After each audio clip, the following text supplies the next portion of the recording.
Natuwa rin ako dahil talagang nagkapirmahan na po, ink na, kumbaga, yung kasunduan po sa pagitan po ng Tehran at ng Washington. Ang problema, Prof, correct me if I'm wrong, hindi na naman silang player dyan eh. Number one, huwag natin kalimutan, nandyan ang Israel. And I think part of the 14-point agenda po nila ay nandyan yung Lebanon.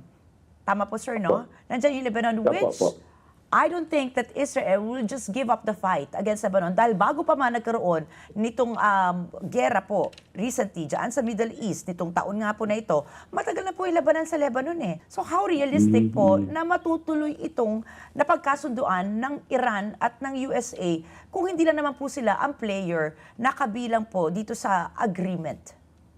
Yeah. Tama po yung sinabi niyo, Ms. Ricky, no? Yung problema po talaga ngayon sa Middle East ay hindi lang po nai-involve dito yung bansang Amerika at yung bansang Iran. No? Dahil may mga collateral engagement. Yung nabagito nga po kanina, yung Lebanon at ang Israel. At if you will notice, for example, for the last couple of months, no, it seems that Israel is somehow not really following the directive provided by the US. Uncooperative sila. Kaya lagi may mga post na after a while, pipirma, tapos magkakagulo. At saka, ang isa pang problema ko yun, kasi nanghingi ang President Trump ay nanghingi ng $88 billion sa US Congress para gamitin as part of so-called repatriation and rehabilitation dito. Kaya lang, hindi ito inaprubahan. No? So may suspect nga rin tayo na malakas pa rin ng Israel lobby. Kaya hindi pinayagan itong pag-allow ng additional na 88 billion no, sa supplemental budget no, para tumulong dito. Sabi ng Pentagon, Ms. Ricky and Ms. Pat, ang budget nila ay nasa $29 billion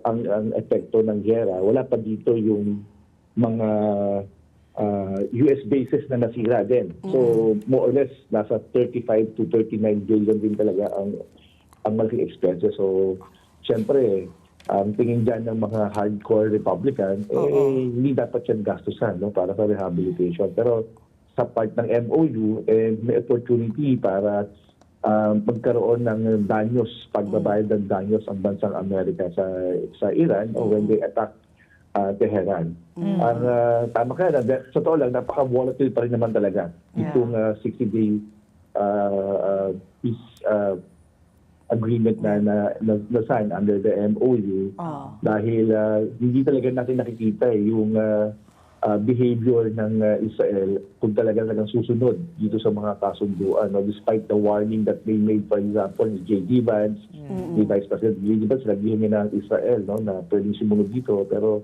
iba yung behavior. So, medyo volatile at challenging itong MOU na pirmahan ng dalawang bansa.